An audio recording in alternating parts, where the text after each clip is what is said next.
Hi, Bailey. How are you doing? I'm doing great. Today is a fun day. I'm excited to be here. I can't wait to have this conversation with you. So let's kick it off with what does it mean to you to run a business your way? Well, I am a person who I need like my time to be mine and I need my environment to be a certain way. So in my history of working for other people, you really don't have any flexibility in that. So the work I do is creative a lot of the time. So I really need to be very mindful about where my energy is. And there's no other way for me to do it than at home by myself on my own timeline. So I was managing a real estate office and watching these real estate agents just have their appointments and go to parties and make money. And I'm sitting there managing the office, teaching them social media, helping them set up all their systems. And I was just like so jealous of them and their freedom. They could go pick up their kids from school. They could have a kid and also have a job that makes money, and I did not have children at this point, but wanted to. I have a 3-year old now. So I knew that like I want to be out there doing the thing. And I'm very community minded. So I need to be available to do the things that I want to do that serve my community. And having somebody else's schedule dictate my life was not helping at all. So I quit and I started my own business and have never once looked back. I've searched job postings sometimes, but so I mean what it means to me really is having control over my time and where my energy goes and being able to say no to things. Um, I didn't want to be on someone else's time, doing someone else's work. I want to do my work on my time. Did you ever say yes to something that you wish you had said no since opening your business? And can you talk about maybe one of those experiences? Yes. I dabble in coaching occasionally. So I work primarily now with organizations and I do digital marketing. So email, website, social media, it's all like one beast to me.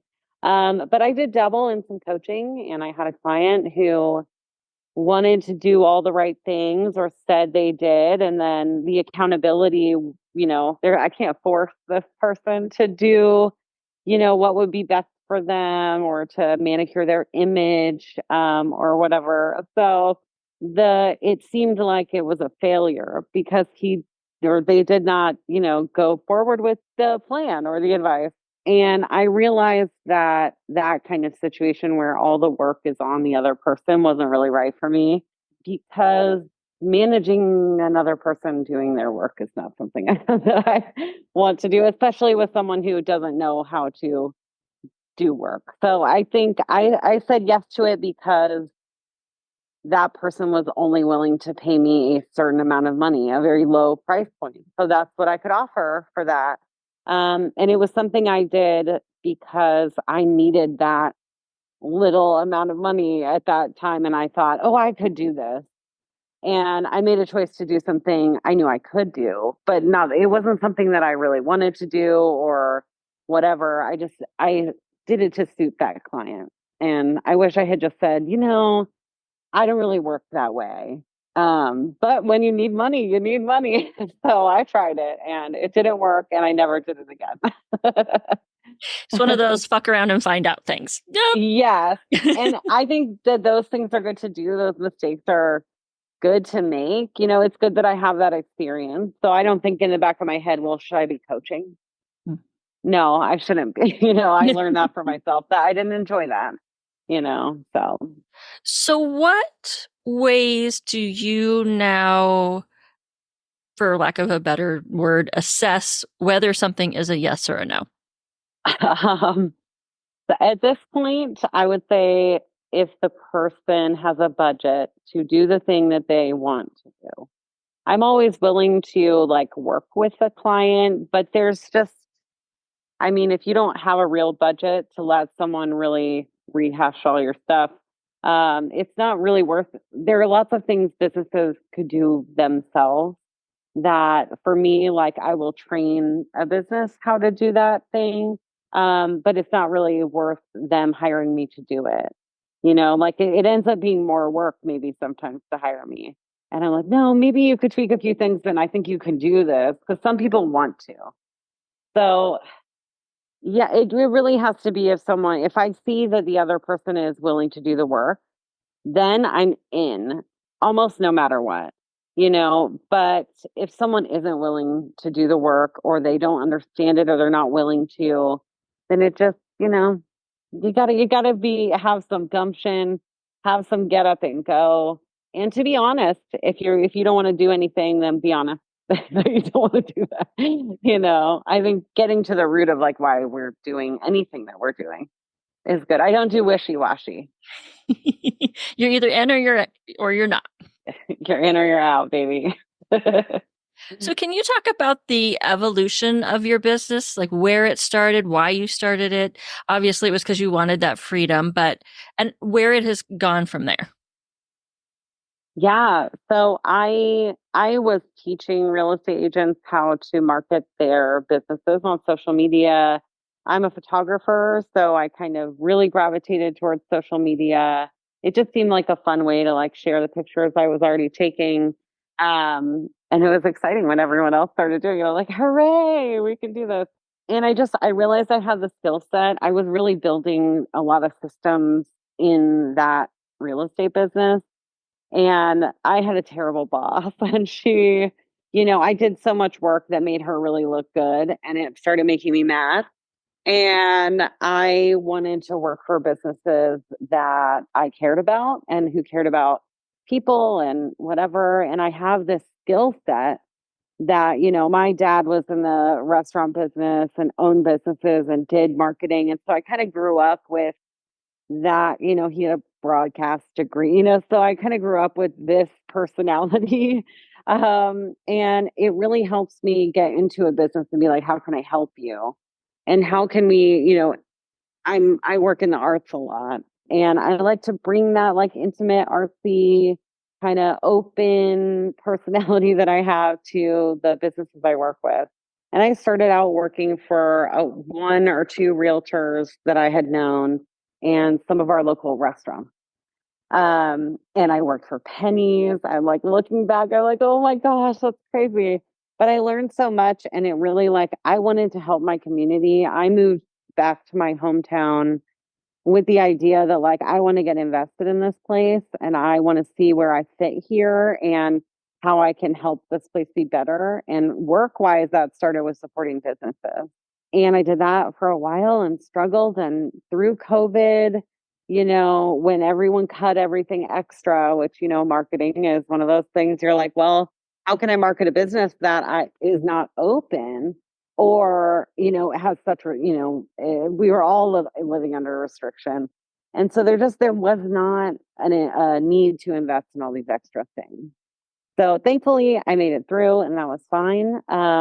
But I have really shifted my business more serving my community. So really where I wanted to be, where I already was, I'm a part of our Downtown Business Alliance and Lodi Arts Foundation, which is my like main thing. I spend a lot of time helping artists and going to community meetings and, really just trying to invest in this place that I grew up in that used to be a lot different. And I'm hoping to be a part of that change. And the work skills that I have made it so that I can actually serve my community directly. So now I'm working mostly with nonprofits and it's been like life changing. Nonprofits have a little bit of money or they have access to money or a plan to get money. So it is nice to work for organizations where like money isn't our number one like anxiety because it doesn't come from anyone's pocket. It is grant money or so I've really enjoyed that, not having money be so personal. Because, the businesses I work with are traditionally struggling to, do anything. So doing all this extra stuff is really hard. So being able to serve my community in a way that like isn't how can I market myself so that I'm the most profitable, or I reach my income goals or whatever. Be able to shift that from money, I need money right now to support my business, to money is a result of me being connected with my community. And it's not much money, but it's enough money to like go grocery shopping, and I'm okay with that. So it's been nice to be able, I just got a grant funded recently. So I'm feeling very relaxed about money at the moment in a way that I have not for, the duration of my business. So I think a lot of small businesses, we are living, transaction to transaction.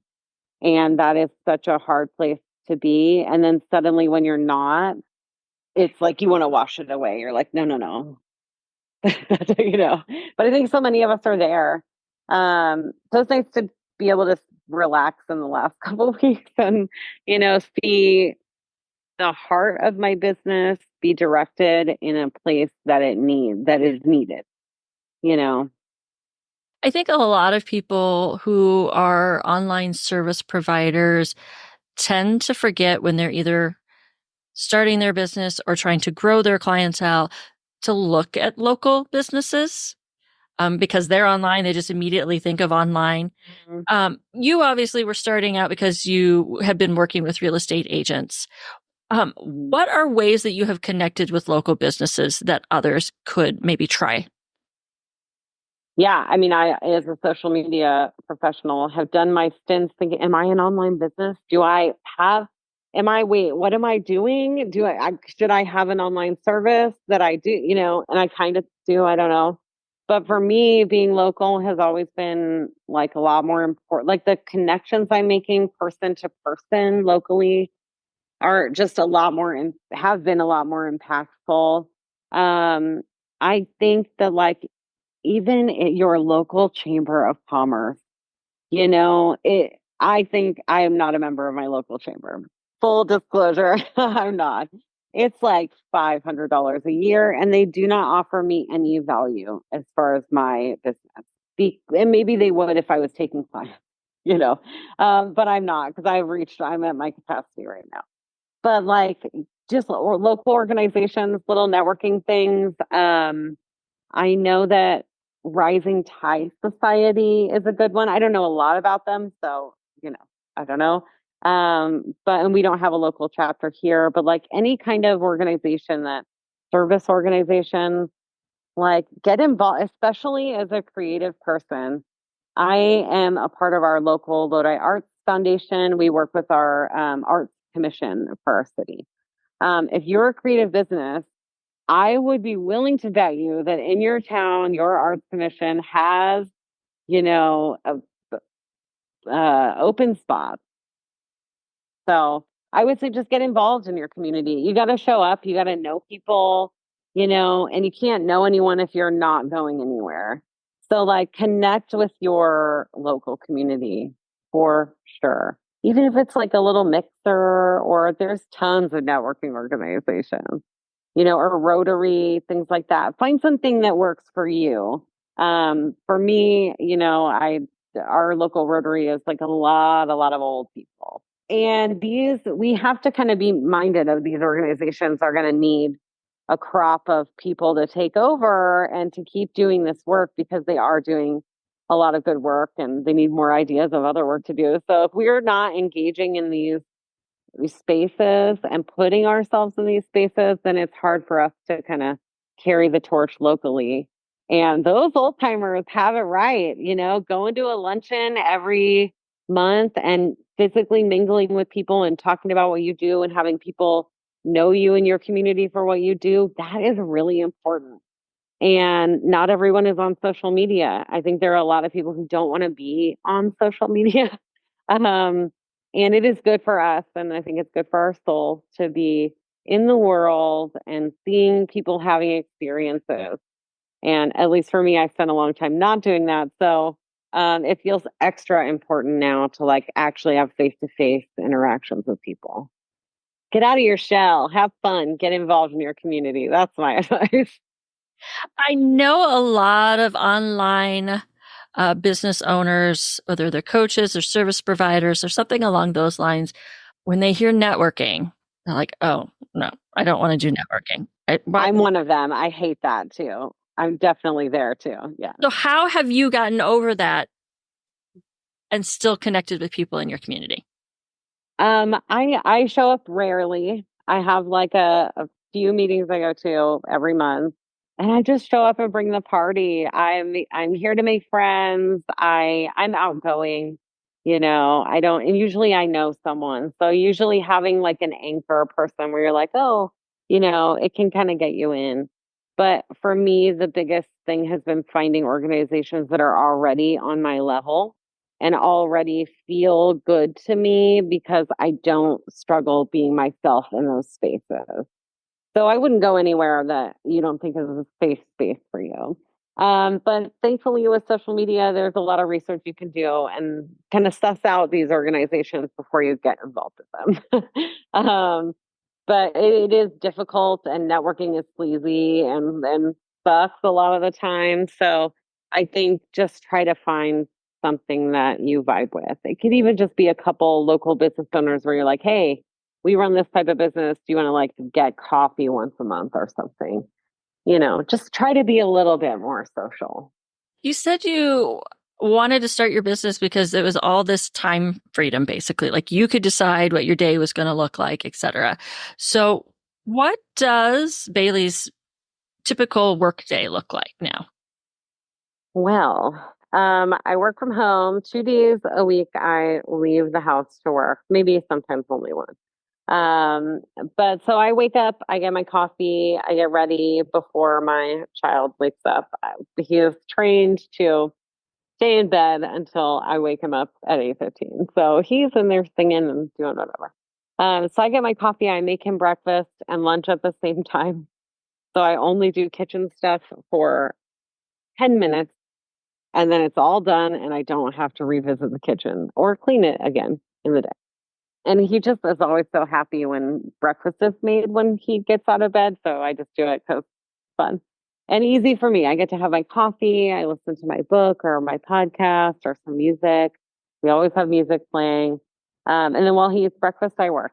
I get to work at probably like 8:30 in the morning, sit down. Then we have a pretty good routine every day where I work until like noon.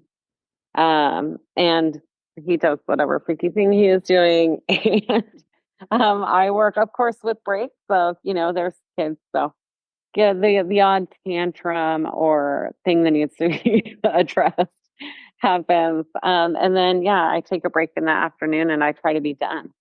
But so, sometimes you got to check in late at night or get a project done or whatever. But usually I work from about 8:30 to noon straight every day.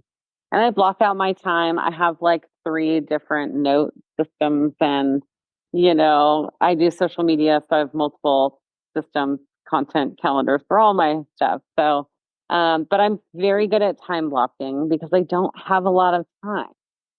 So I need to get a lot of things done in a very short amount of time.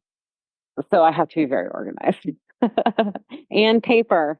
I have a sketchbook that I use as a to-do list. I have a page or multiple pages for each project. And I have a pencil and a highlighter. And when things are done, they are highlighted. So it makes me feel good. I can see all the things that needed to be done. I can reprioritize if I need to. And then the highlighter just feels so nice. Mhm. What has it been like, and what have you done to make it easier for yourself to work from home while also having a young child at home? Um, the first thing that comes to my mind is I have learned how to ignore my child. I think that having someone not pay attention to you so that you have to go, do your own thing and be entertained is really healthy for kids. And I had a moment because I did have a lot of like work guilt. I had a contract where I was working like crazy for a few months when he was very young. And I felt guilty about all this time I was spending working because at that season I needed to be doing. And then I realized that mothers have been working alongside their children for since the beginning of time, whether they were cooking or farming or doing whatever they were engaged in. Women have been working forever, whether we were allowed to have jobs or not. And because women have been working forever, children have been working alongside women and doing their own thing as we do our own. And I realized that I don't have to feel guilty about that. I'm here with him, I'm engaged with him, but I am not here to address his every want during work hours. So he, at this point, understands that there are work hours. And he understands that when I say, I got to get this done, he asks me to play. Sometimes I say yes, because I can actually take a break. Maybe I should step away from this thing that I'm working on and play with him, clear my brains, and then come back to it. So that's nice too, because I get like a break prompt or like, okay, I'm going to go be Luigi for a while. And sometimes that switch is actually helpful to my work. So I try to just appreciate that, like, this is our deal and this is what we do. And he understands I have work. And, he sometimes tells me, no, you go to work because he doesn't want me to play with him. So, and I have an egg timer. So if we're in a situation where I really need to get this done, but he really needs my attention, I say, I'm going to put on my timer. And when it dings, I am ready. And I say, I need 30 minutes. And then I switch it to 45 minutes because he Because he can't can't read tell yet. time. He can't read yet. And I was like being honest with it one day. And my husband was like, put it on an hour. And I'm like, oh, I didn't even think to like not be honest with the situation. Okay. So I'll do that. And then when it goes off, I'm like, well, I'm accountable now because I made a commitment and I said, when we're done. So I try not to go back. Um, but yeah, I set work hours. So he knows he's a toddler. If he knows what to expect in his life, then it is easier for him. So he knows that between, 8:30 a.m. and noon, I am working. He knows that. So he has also learned that during that time, he just does whatever he wants. Or he gets to watch TV if he's really nice about it. And that's just how we roll. And I try to work as fast and efficiently and as organized as possible so that I don't have to be sitting at my desk. If one day between 8:30 and noon, I actually don't need to do any work, I don't work. So he gets to see that, like, sometimes my job, I get to decide I'm not working right now. So that's nice. I'm laughing at your egg timer thing and doing 45 minutes until 30 minutes because I always say, like, the worst thing that ever happened was when my son went to school and learned how to tell time. So Well, and I actually, he has a clock in his room, and I tell him now, go look at your clock. Is it nap time? Is it almost bedtime? And so sometimes he'll go, yeah, it's nap time. I'm like, okay, all right. Bailey, what would Bailey of now tell Bailey when you first started your business? What kind of advice would you give? That is difficult. I would say don't work for less than $500. um, but I would say don't spend as much time preparing for something that you're going to do because it's better to find out faster whether it actually works for you than to spend all this time thinking, well, this is the thing I'm going to do and this is how it's going to work out. And I'm going to do all this background work and then I'm going to launch this thing and it's going to go. I think I've spent a lot of time making things that didn't end up going anywhere because what I enjoyed about it was the making of the thing, not the execution of the thing. And that not every good idea is something I should do because I have a lot of good ideas. And I'm sure that anyone listening has a lot of good ideas. But, like, should we do all of them? I had a talk with she's a doctor, and we had a talk about curiosity. And something that I've held with me from that conversation was she said, we know the what, we know the how, but do we know the when?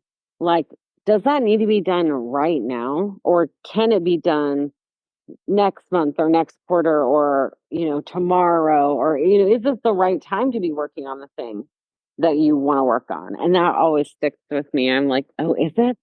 No. Okay. Am I just getting distracted because I have this other thing I know I need to do? And my brain's like, let's do a new thing though. Yeah, I don't know what that's like at all. Serious sarcasm there. Bailey, where can people find you? I am on Instagram at Hell Yeah Marketing. That was a recent switch and it just feels so right. I also have a website at bloomcreativemarketing.com. You can learn a little bit about me and what I do. I'm sure my pricing page is like not there or not updated. But yeah, Instagram at Hell Yeah Marketing is the best place to find. Excellent. Thank you for being with us today. Thank you for having me. It's been such a nice conversation.